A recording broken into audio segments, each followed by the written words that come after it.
Kelib chiqqan 9 yong'inning 4'isi mishlarni yondiruvda qoidalarini buzuv natijasi. Ish ishtirokda elektr jihozlarini durust ekspluatatsiyalamay sababchi o't bilan soqsiz qilinib tog'i 2 yong'inga ketdi. Все 9 пожаров произошли в жилом секторе. 9 yong'inning borasida turak sektoridagi qurilmalarda kelib chiqdi. Ishisi shaharda, 6 ovullarda. O't 1 yurt ham 2 munchani yo'q etdi. Tog'i 4 yurt ham 2 munchaga ziyon keldi. Ovul jirliklarida yong'inlarning ortuvi kuzatildi. Uzgan yilning rayonda 80 yong'in ishrog'i tirkalgan. Bu yilgi yong'inlarda halok bo'lishlarning borasida noshor odat qurbonlari, demak kiratu ularga bek qiymatga tushdi.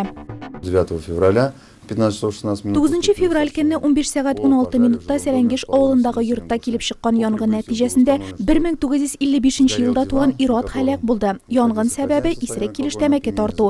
Divanda yuqlab ketgan xo'ja kishi tutunga o'g'lanib o'ldi. Qish davom etdi. Jilinar ishin mishlar yog'u sezoni aliga oshiq. Shunga yong'in söndüruvchilar tog'i bir qat qoidalarni esga tushiradi.